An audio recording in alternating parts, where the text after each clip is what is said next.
thanks for everybody. And just so everybody know, this is being recorded. Rosie, who's our chief of staff at council, is set up the meeting, so we have that. We're going to sort of talk through a quick history of what this is, and then I'm going to ask Stasia, who's the brainchild and the passion of doing this. And when you talk to her, you'll probably hear her passion. So when we started this, Stasia had come to me about 3 months ago, and suggested a wildlife rehab. And when we started the process, we went to codes, and there wasn't any place in codes that would allow us to do that. So we went to zoning, and their recommendation was to do an agricultural rezone. To our big grin, right, Stasia? You're shaking like, yeah, that was a recommendation, but we went with that, and it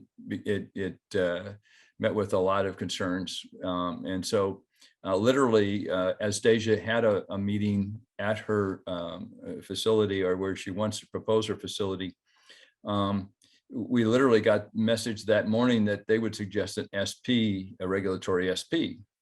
And as we read it, it seemed to make all the sense, because in essence, you're keeping your RS-40. You're just having a very unique set of circumstances where you're allowed to do one very unique thing. And that's, in her case, it's rehabbing wildlife. And in our neighborhood, I just feel like it, normally I don't look at zoning changes or anything unique like this.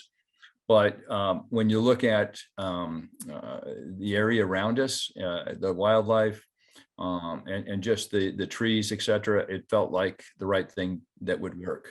And she has worked with the state. She's done a lot of backside research to do all the right things. So I felt like it was definitely a worthwhile project for us to take a look at. So just to be clear, it is a zoning change for SP regulatory. It would not change the the regulations or restrictions around a RS-40, which is a residential 1 acre, 40,000 square feet. So we feel pretty good that it keeps the zoning pretty clean, and the area around it in similar fashion. So I'm going to start by letting Stasia sort of talk through what she would like to do. And then the goal of this is to get your comments, concerns. The zoning, the planning meeting is next Thursday on the 9th. And so I'd like to get any concerns or comments before that, before the planning meeting, just so that, number one, can we address those if there are concerns, and really be able to have a discussion before this comes to planning. So that's the process. It's really to get to know anything that positively or negatively you might feel about it, and then we'll take it from there. So Stasia, you got a lot of passion behind this. Her love of animals is evident. So go ahead and get started. Thank you, Thom. Thank you, everybody, for being here. I really appreciate it. I know it's dinner hour, and for you to hop on yet another Zoom call, it means a lot to me. Hi, Mom, and a lot of my friends who are here. So I'm Stasia. People call my name's Anastasia Cadrez. People call me Stasia. I have moved to Tennessee in 2001, and I've lived in Westmead since 2008. And again, thank you, Councilman Druffel, for facilitating this and helping me make this all happen. I'm deeply appreciative. So for anyone who has been hearing me talk about this, I'm proposing to open an existing 501(c) called Harmony Wildlife Rehabilitation Center, specifically for Westmead. And so today I'm gonna keep this really brief. I'll talk for maybe 10 minutes. And then I'm going to shift most of the focus to what the zoning change is going to be like, and then open it up for questions at the end, and see if we can hear your concerns and hopefully address all of them before our meeting next week. So I thought I would start with the big W's, some of them what, why, and who, and why do we need this, and who we are, and what is a regulatory SP. So for anybody who hasn't heard the presentation before, what exactly is a wildlife rehabilitation center? It's a temporary place for injured and orphaned wild animals to recover with the goal of release into the wild. It's not a zoo. It's not a public attraction. It's ideally a quiet place that nobody would even know is there, relatively free of human activity. Now, what kind of animals are we talking about when we say wild animals? Well, Tennessee classifies them into 5 different groups, and the majority of the animals that we would be able to help fall into class 2. And Tennessee code defines these as native species, except those listed in other classes. So some of the animals we can help include owls and hawks and raccoons and foxes and opossums and squirrels and songbirds and fawn and more. Now, there are some animals that fall into special classes, native classes. For example, white-tailed deer, they're actually class 4, but we would, with a special permit from TWRA, be permitted to rehabilitate them as well. So those are all the animals that we can help, but then perhaps even more interesting for the group is what are we not going to do? Because that's one of the questions that people have a lot. What are we not going to have up there? First of all, we can't have any class 1 animal, and that is an animal that is inherently dangerous to humans. So, and Tennessee code lists them all out.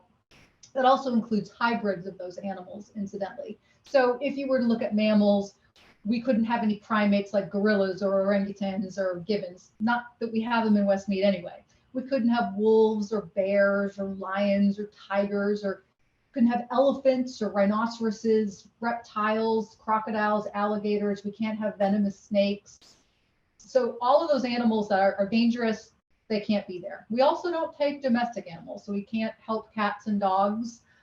We can't help exotics. And we also, in this one, we get a lot of, I've already had so many texts from people, we can't help adult deer. And that's it's a rule from the TWRA.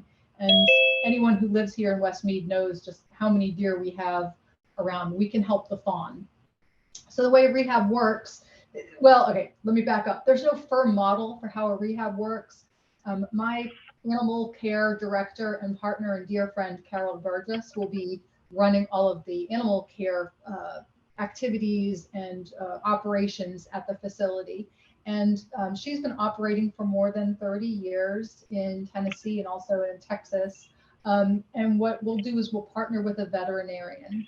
Veterinarian will make the initial assessment of the animal at the veterinarian's facilities, and then we will go and we will have a designated pickup time once a day to get the animals and bring them back to the rehab once they've been cleared for the veterinarian for rehabilitation and recovery. And that's the model that we're trying to replicate here in Westmead. You probably already know why we need this. And so these are just a few screenshots from next door, just from this year, where, you know, we've got fawn that fall into window wells and baby rabbits that are injured at baseball games and foxes that have sarcoptic mange and songbirds that fall out of nests. And so many of us have dogs, and, you know, my dog included, they try to grab anything that they can get, like this poor opossum or injured squirrels. And so those are the types of animals that we will be able to help.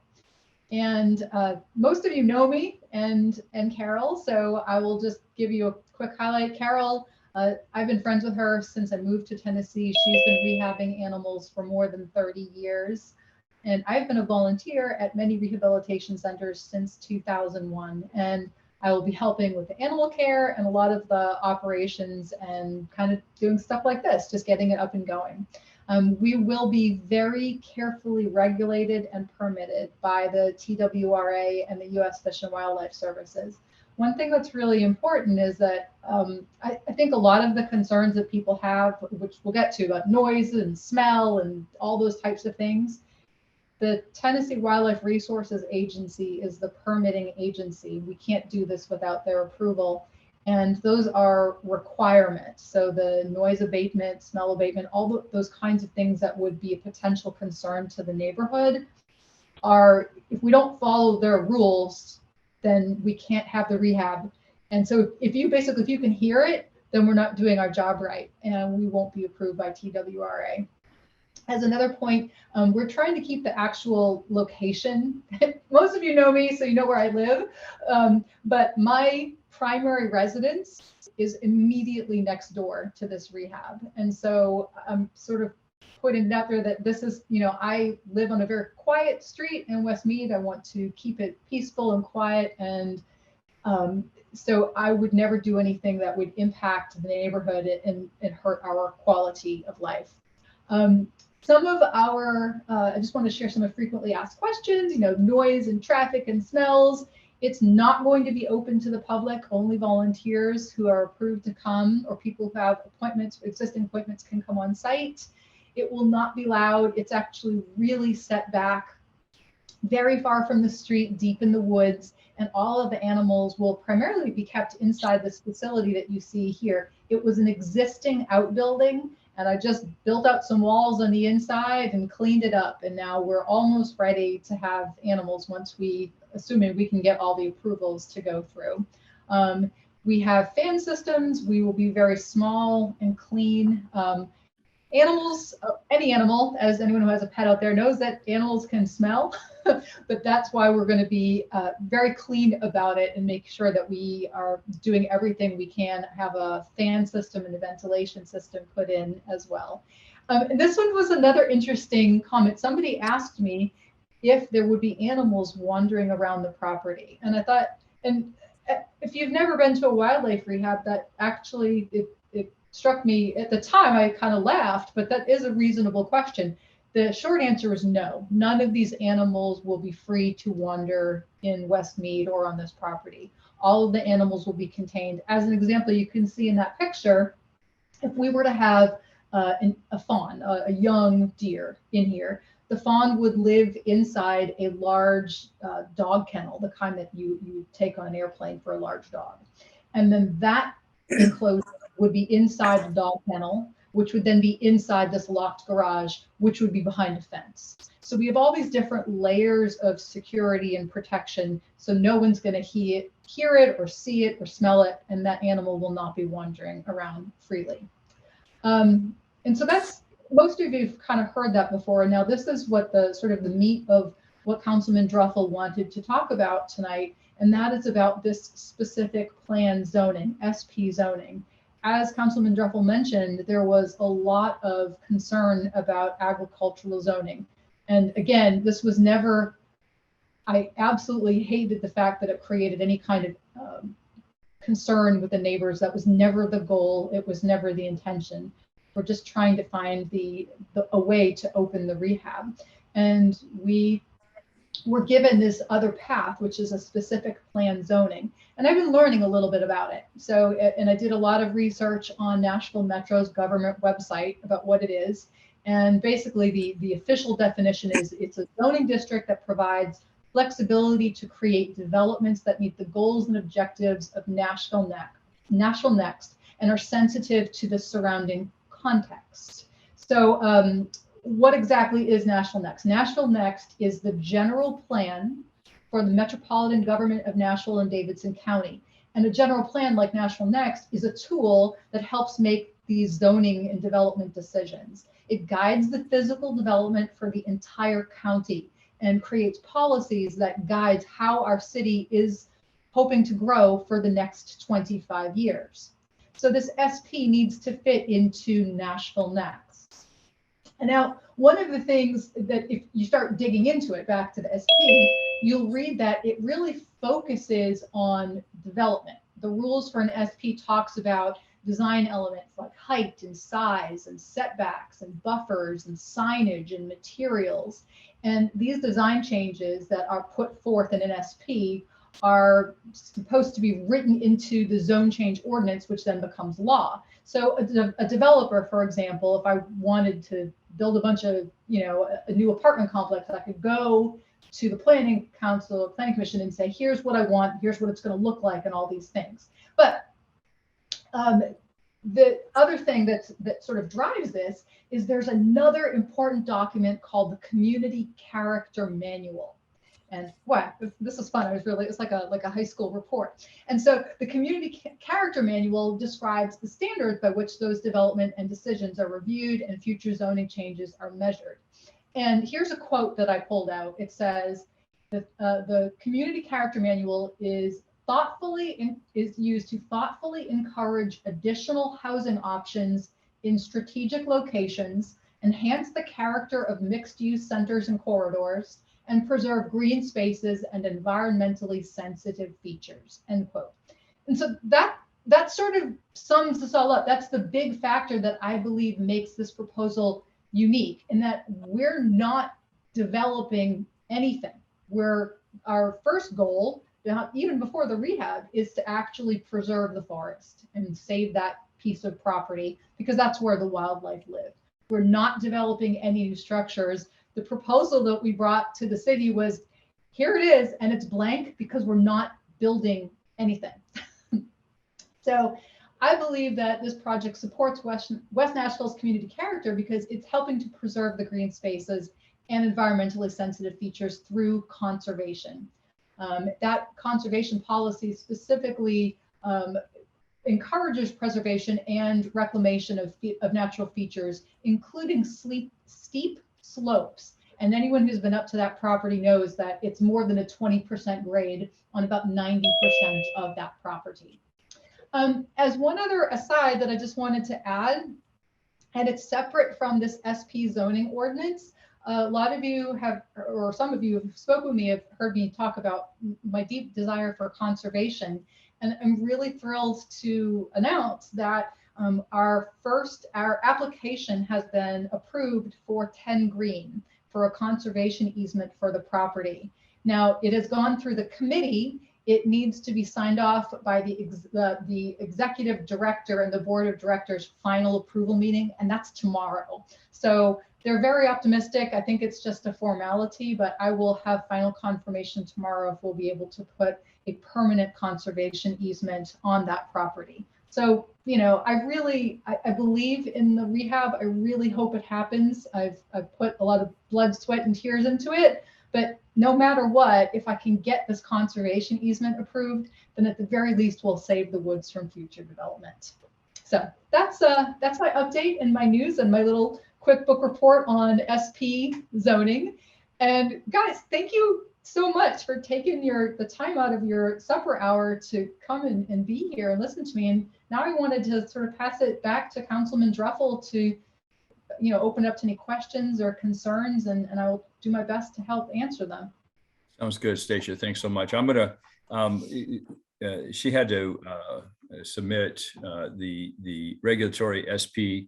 So I'm gonna read that so that everybody knows what we're really specifically talking to, because it will remain at RS40, but the specific plan standards are as follows. The property shall be subject to the standards, regulations, and requirements of RS40, with the exception that wildlife may be rehabilitated on site as permitted by Tennessee Wildlife Resource Agency, TWRA. To hold a TWRA permit, the rehab center must be a full compliance with Tennessee chapter rules and regulations of wildlife special provisions. The rehab center shall be based in the existing detached garage at the top of the driveway. Outdoor enclosures will be secured by fence out of sight of street and surrounding properties. So that's the specific language for this. You know, my feeling is that it was a very viable and consistent approach. It's something unique to our neighborhood, but as we're working on conservation and really working at Friends of Westmead Hills that Susan's working on, it seems to be consistent. And just a quick note, Mayor Hunt, I see you with us, and thanks for joining us. Mayor Hunt is Mayor of Belmead, and really appreciate his being on this call. What I'd like to do now is get surface questions. And then probably the best way to do this is through the chat feature. I can either that, or I can recognize you as you have a question.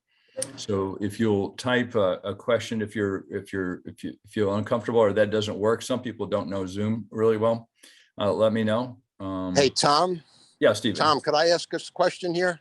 Absolutely. Go ahead. Yeah, it's Steve Wallach. I'm a neighbor of Stacia's right across the street inside the courtyard. Here's Yes. my concern, and I don't think anybody, and I think everybody actually will stand by me. We have no problem with a sanctuary. We are all for the sanctuary. We thought it was a great idea from the beginning. What we have a problem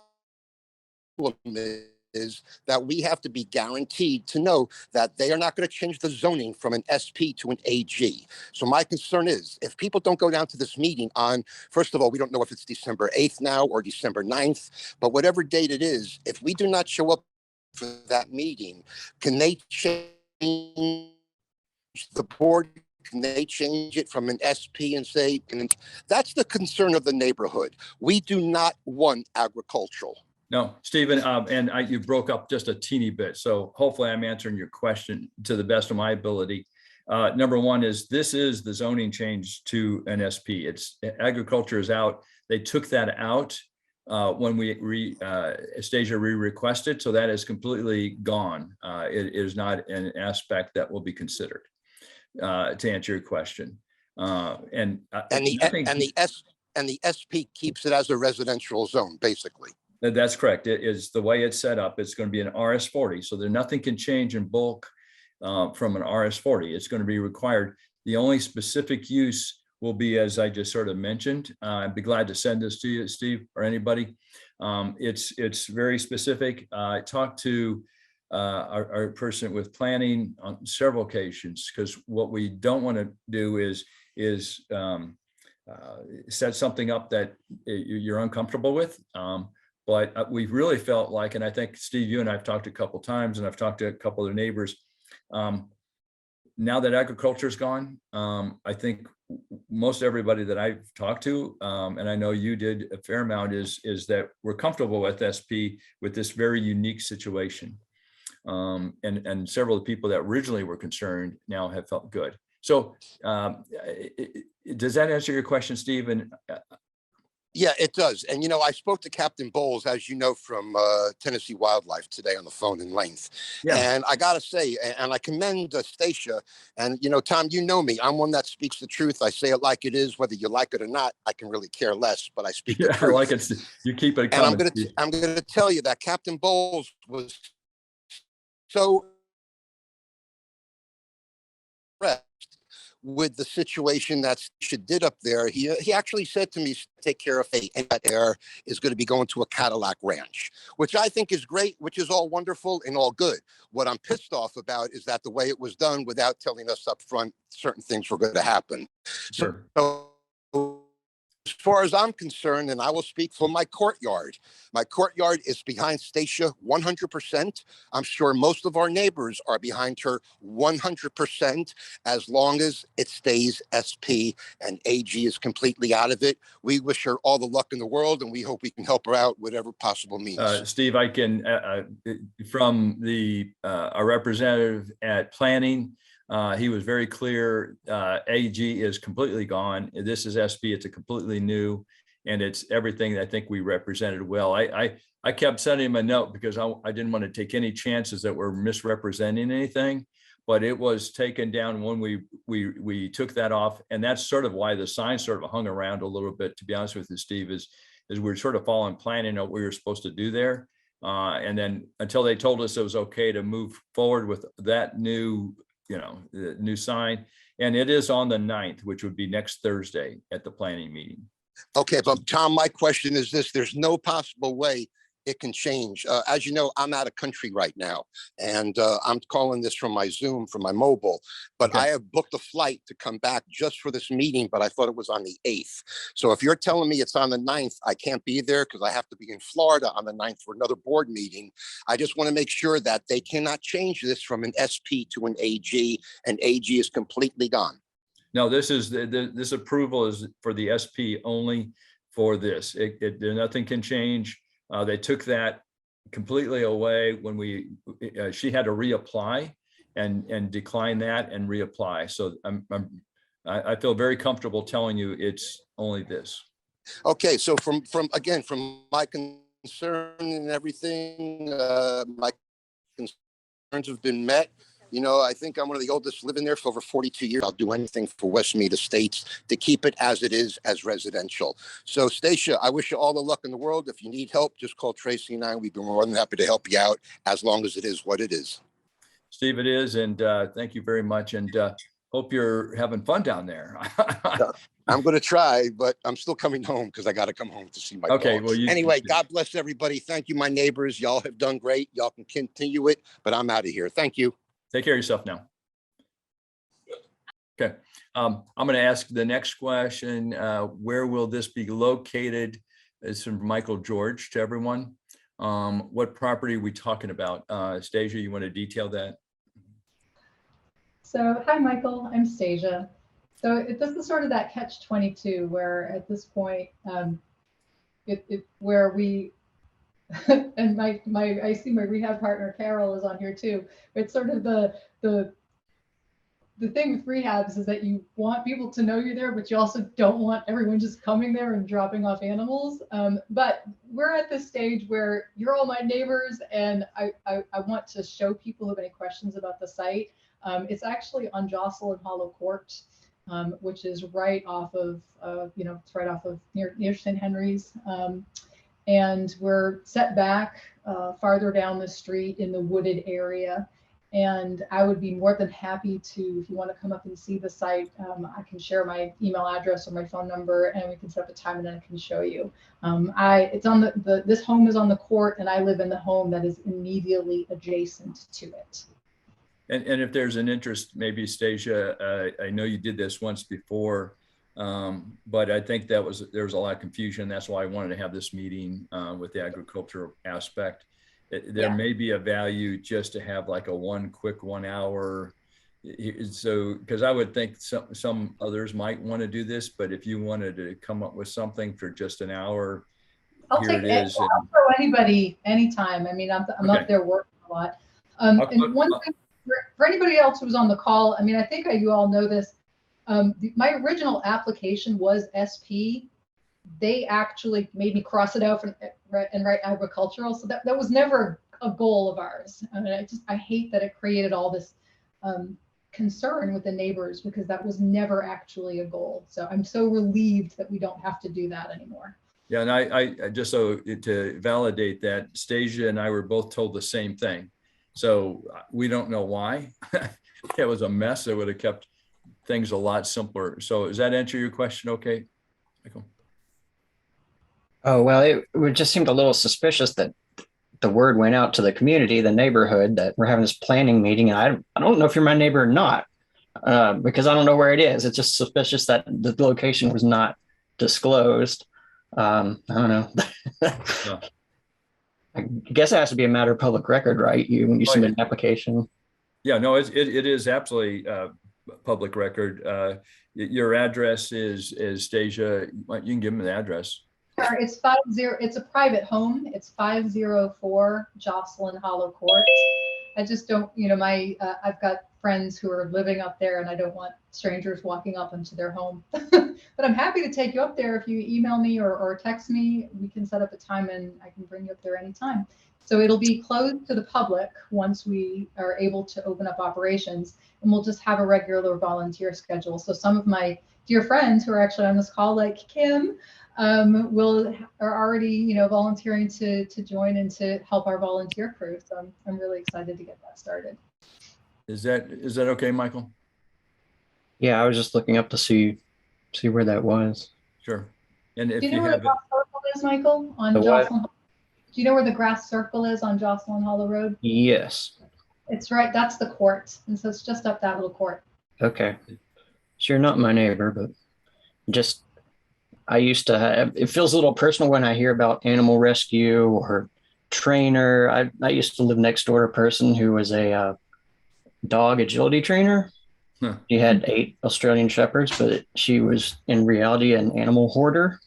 So, and it just doesn't sound like that's the case here, but I have had a bad experience living next door to somebody who did rescue and rehab and training. And yeah, the nice thing is that You heard, so Captain Bowles, who I also spoke to today, he's the Wildlife Rehabilitation Officer for the state of Tennessee.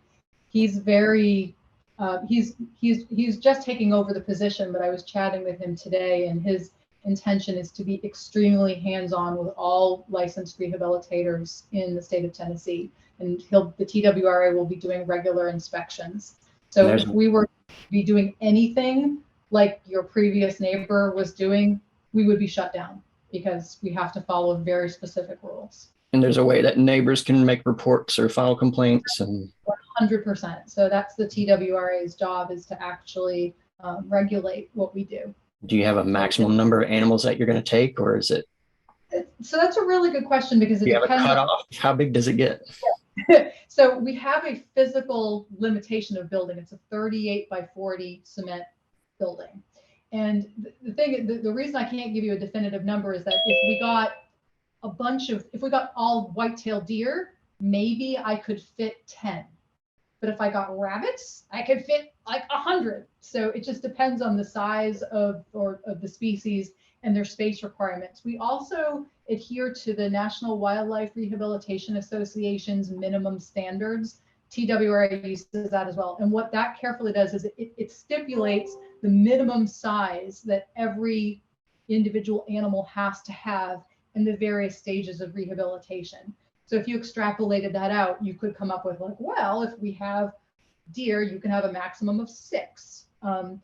We are not talking like it's not going to be like the Nashville Zoo. It's a deliberately finite area, just because this is only really supposed to be part of the solution. I'm not trying to take every injured wild animal in Tennessee. That's not what we're trying to do here. We're just trying to help a little bit in our neighborhood.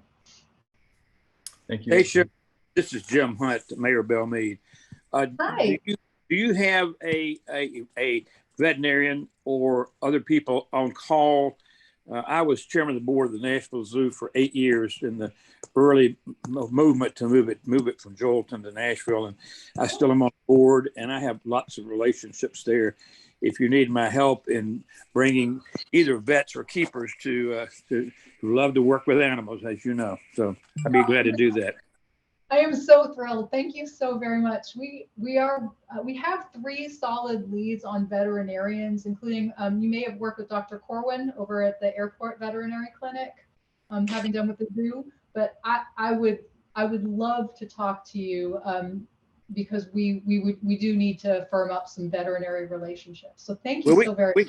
We've got 2 full-time vets at the zoo. Heather Schwartz is one, and she's married to Rick Schwartz, who's the executive director and president of the zoo. So, but Heather's wonderful, and they love to help. And we've got bird people. We've got all kind of subspecies connections there that love the birds, that love the fowl, that love all those particular species. And we could certainly get some help from you, help out there for you if you need it.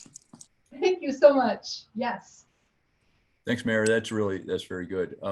I'm going to just go in as I got it. Susan Castles, if you need help at the Planning Commission, it would be good to be prepared to show up. We may be on the consent agenda. I don't know. I'll let everybody know, but it'd be great to hear. I'll be there to speak at the early stages. Paul Garland, who owns the property, Stacia? What happens to the SP if she moves away? Does it revert back to RS40? Part of that, Paul, is it is still RS40. If she moves away, I can't imagine this, but you own the property, right, Stacia? Yes, I am free and clear. And if I'm not answering your questions, please holler at me. The question is, if it's sold, does it lose that SP? My understanding is it does not lose the SP. So it can be used by someone else for some other purpose similar to that, but not exactly the same. No, it has to be exactly. That's why regulatory, as I understand, that we were very specific in the language. So someone would have to and follow the TWA rules and permits, et cetera. It does have to be. It would be very, Paul, I don't think anybody could, unless they did the exact same thing and they follow the policies that she's following, which is a very narrow set of policies for wildlife rehab. you know, it's such a unique, unusual option. I don't think that would be an issue, but Stasia, I don't think you'll ever leave after this. So no, I'm probably stuck here forever. but it's a good question, Paul, because I asked that question too. So I think we're pretty comfortable. Nothing will change. And so Ashley, I love the idea, tucked away. We need such a place for our local wildlife. Thanks, Ashley. Paul, again, security is very important since animals carry unusual diseases. How do you handle that, Stasia? Such as can deer carry COVID, for example? So actually, and I was just chatting with Captain Bowles about this the other day. Coronaviruses are very, very common viruses. Deer, there have been cases not of COVID-19, but deer have been carrying coronaviruses for a long time. I think that in the past 20 years, though, they've only had, I think he said that they had 3, but none of those are the kind that are transmissible to humans. Taking a step back from that, though, so COVID-19 is not an issue that, fortunately, that we have to deal with animals, but there are lots of zoonoses. There are diseases that we do need to be very mindful. So part of that is putting in place really strict protocols, and that would be everything from, you know, protecting your physical self to the actual procedure of your cleanliness and how you're going to, the sets of rules, like there'll be no human food in where the animals are, and you have to like change your shoes. So that's one of the things that we're doing, and we're working with, Carol and I are working with the National Wildlife Rehabilitation Association to put together our policies, and TWRA as well. Another thing that we'll be looking at is that if we have any animals that are in that rabies vector species group, that our rehabilitators or anyone who's volunteering there will be required to get their rabies vaccinations in advance. So we are looking at all of the policies. We're also, I've also have insurance ready in the waiting. So I have specifically researched wildlife rehabilitation liability insurance. So I will have a policy in place for the facility and also for anyone who volunteers there. So yeah, and one thing, Paul, that I think Stacia touched on at first, but just as a reminder, the animals go to the veterinarian first. Yeah. So the vet, I mean, they're the ones that would probably figure this all out before it even gets to her facility. So, I mean, that's what vets do. So that, I think that it made me feel pretty comfortable to know that we're not just bringing, animals that might be able to spread disease there, that they're netted, or they're looked at clearly, and they're not sent there unless they're able to rehab. And one of the other nice things that Carol pointed out to me one time is that a rehabilitation actually protects the neighbors, because what will happen is if you have an injured animal and a small child sees it, they try to help and they pick up the animal, or they try to bring it into their house and put it in a fish tank and fix it. But if there's a place there's a rehab. So we do a few things. We can take that animal, but we can also be a resource for people, parents who have a question. Hey, we have this injured animal in our yard. What do we do? And then we can give the guidance that can help hopefully protect our community from contracting any of those potential zoonoses. And that veterinarian is the next line of defense on top of that. The other thing that, and I didn't mention this before, but another point, all the animals that we rehab are not going to be released here. And that's for a few reasons. And that I understand this is sort of a contentious point, because animals have territories in some cases. And wouldn't it be nice if you could put the animal back exactly where you found it?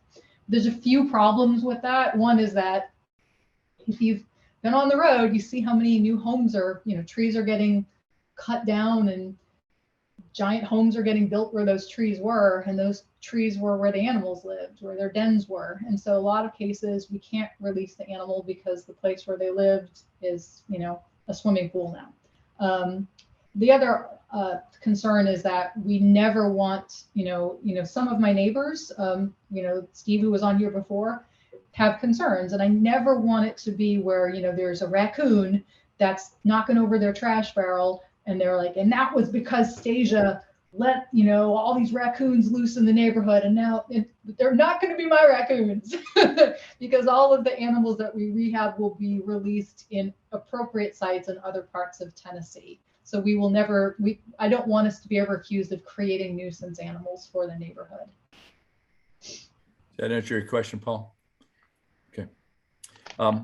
Joe, accolades to Stasia. She's conscientious and absolutely 100% genuine. I've spent a fair amount of time with Stasia, and it's just an amazing passion for what she does. So to clear up, we can or not can bring injured animals to her. No, Paul, we just mentioned it. You bring it, you let her know, and they take her to the vet first. The vet makes sure it's okay. Once it's ready, they aren't the veterinarian office. They're just the rehab center. So they take care of after they're fixed from the veterinarian, if that's correct, Stasia, correct? I do have one other question. Sure, Paul. By the new home-based business laws, then you're limited to the number of employees, and I believe it's 2. Does that apply to volunteers as well? Hadn't thought about that.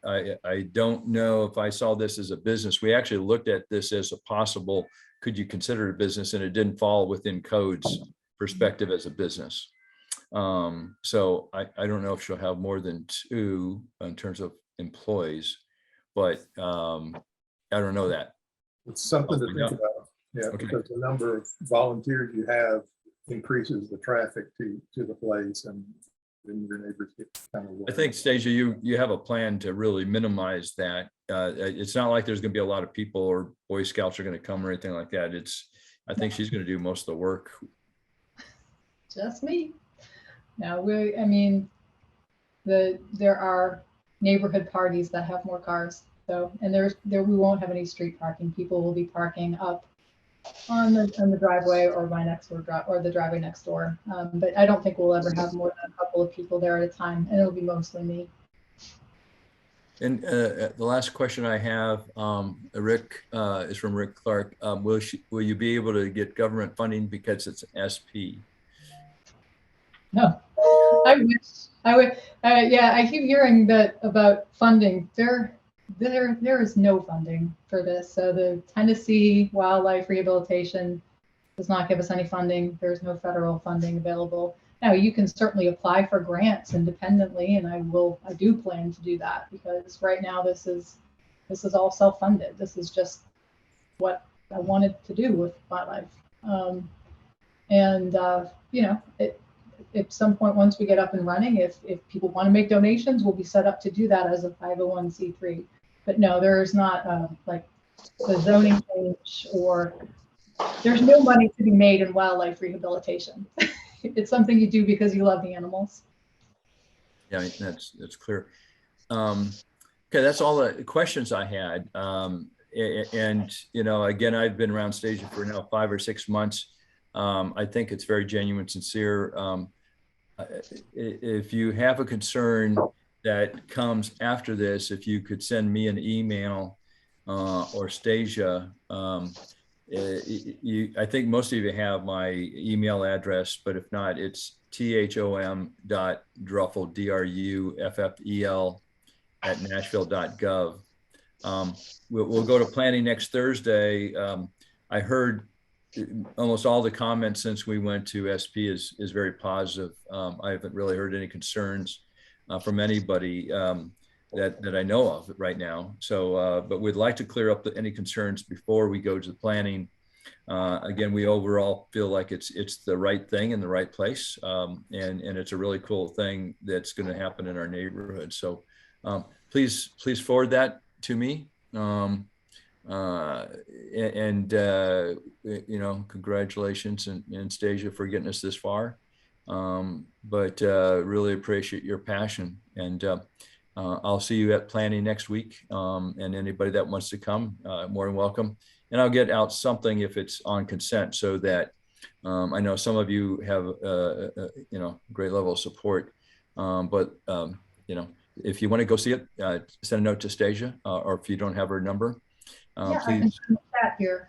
Yeah, you want to give your number, Stasia, so that if anybody has a question, they My can. number is 615-972-6467. I'll tell you right now, I'm terrible at voicemail. I'm much better at texting. Or you could email me at stasia@harmonywildlife.org. And I would be more than happy to set up a time to come and show you the site if you want to see it, if you haven't been up there yet. Good, Stasia. Thank you very much.